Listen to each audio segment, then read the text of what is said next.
Intro: the call that should have been impossible. On a cold November night in 2016, the Boone County Emergency Dispatch Center in Missouri received the strangest 911 call in its entire history. It lasted 83 seconds. The caller ID belonged to a number that had been disconnected for 12 years. The number belonged to Rachel Pierce, a 19-year-old who vanished in 2004 and was officially declared dead in 2013. But at 2:11 a.m., her old number dialed 911, and someone or something was on the line. This recording is now referred to by investigators as the 83 seconds call. For legal reasons, only fragments were ever released. The rest remains sealed by the Department of Justice. What you are about to hear is the story behind that call and the chain of events that turned a cold case into one of America's most disturbing, unsolved mysteries. Chapter 1: The Original Disappearance, 2004. Rachel Pierce was a freshman at Missouri State University. Described as smart, calm, and always early to everything, she vanished on October 9, 2004. Earlier that day, she told her roommate she was going to drive home for the weekend. She packed one duffel bag, grabbed her phone, and left campus at 7:48 p.m. She never made it home. Her car, a silver Honda Civic, was discovered abandoned on Highway 63, engine off, lights off, keys still in the ignition.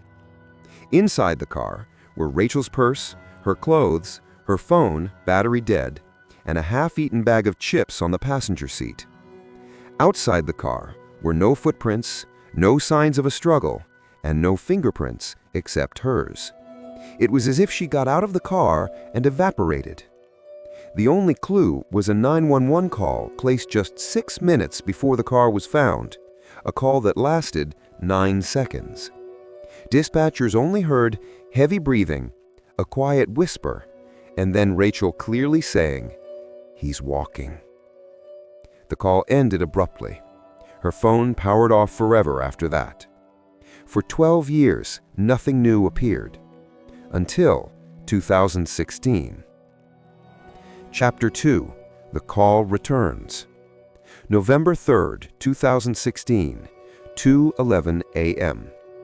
Dispatcher Lindsay Chalmers was working the night shift when the screen lit up with a call. She remembers it perfectly because the system displayed something impossible. Incoming call, disconnected number. At first, she thought it was a glitch. Then she saw the number. Rachel Pierce's. Lindsay answered. What she heard was not breathing, not static, but crying. Soft, shaky, and desperate, like someone trying not to make a sound. For the first 14 seconds, the caller said nothing. Then came the whisper, "Please, don't let him take me again." Lindsay froze. "Ma'am, who is taking you?" The line crackled, and then Lindsay heard footsteps, slow, heavy, dragging across a hard floor. The caller whispered, "I'm still in the room." "Which room? Tell me where you are." More footsteps, closer. Then Rachel's voice, the same voice from 2004, whispered, "He doesn't like when I talk." The line dipped into static, and a male voice, low, distorted, came through. Words nobody in the dispatch center could ever explain. "She gave you the wrong date." The call cut. Total duration, 83 seconds. Police attempted an immediate trace. The call pinged from a cell tower decommissioned in 2010, a tower with no power, no equipment, no functioning lines. The investigation reopened instantly. Chapter 3: The Room. Police searched for any connection to the phrase the caller said, "I'm still in the room." What room? Whose room? Rachel had vanished on a highway. But when detectives reviewed old evidence, they found something disturbing. In Rachel's final week of life, she had searched online for cheap motels near Highway 63. No front desk check-in motels, Missouri. What's the safest floor in a motel? Why would someone who lived in a dorm look for a random motel? Detectives pulled old credit card data, and there it was. October 9th, 2004. One charge for $39.99 at a rundown place called the Lone Pine Motel. The motel had shut down in 2008 and was now boarded up, but police went anyway. The property manager unlocked the building. Room 17, the room Rachel rented, was still intact. Inside, investigators found something horrifying. Behind the old wooden dresser, there was writing scratched into the wall. Dozens of scratches.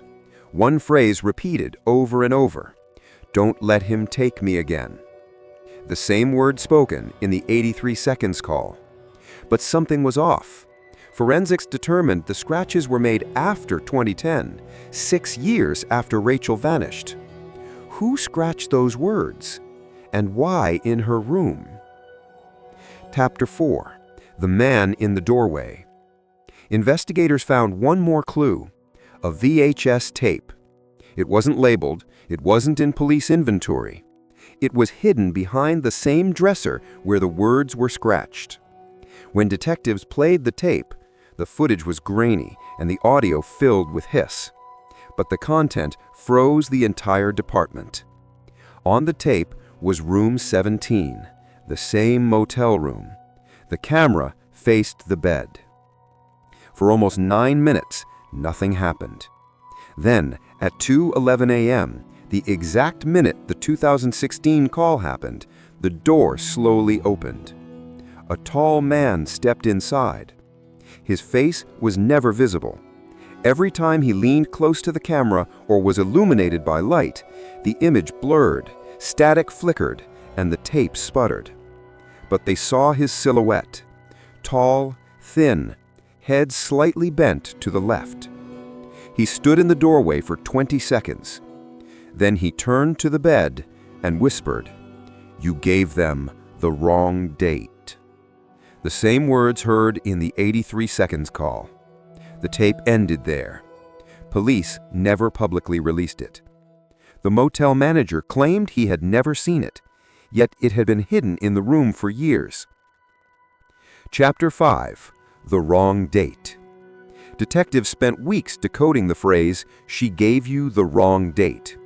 It was repeated by the man on the VHS, the voice in the 83 seconds call. Eventually, a young detective noticed something about Rachel's final 911 call in 2004. The timestamp. It was recorded at 8:03, but the dispatcher who took the call swore it happened much later. Records showed the call logged at 8:03, her car found at 8:15, but Rachel didn't leave campus till 7:48. The timing didn't make sense. After digging through old technical logs, police made a discovery. In 2004, the dispatch center's clock malfunctioned twice that week, resulting in automatic time resets. Meaning Rachel's original 911 call might not have happened at 8 p.m. It might have happened hours later, possibly after midnight.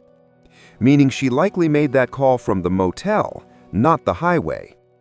Meaning someone placed her car on the highway to mislead investigators. Meaning she was held somewhere alive for longer than anyone realized. Maybe even for days or weeks. Chapter 6. The Second Call. 4 months after the 83 seconds call, another call came in. This one lasted only 7 seconds. It came from Rachel's number. The message? A soft whisper. "I told you the room."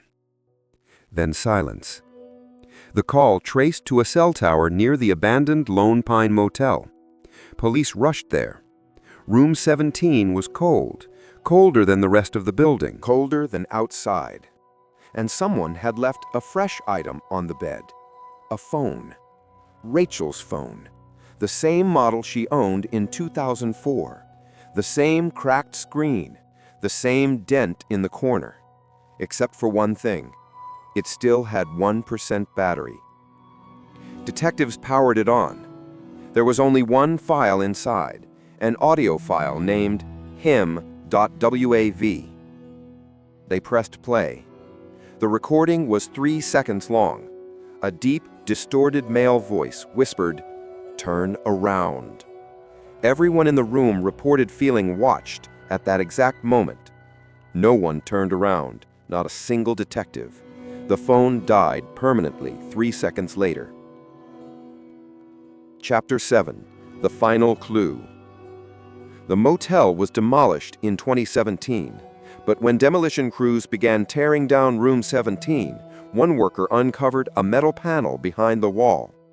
Inside the hidden compartment were several strips of duct tape, a broken camcorder, and a woman's shoe. DNA confirmed the shoe belonged to Rachel Pierce. But deeper inside the panel, they found one final object, a notebook.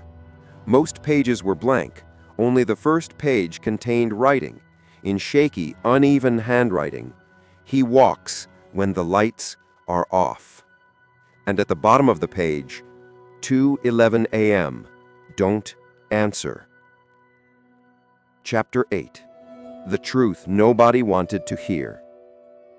The case now sits among the FBI's internal unexplainable incidents files, because the remaining question isn't what happened to Rachel Pierce, it's who answered the call.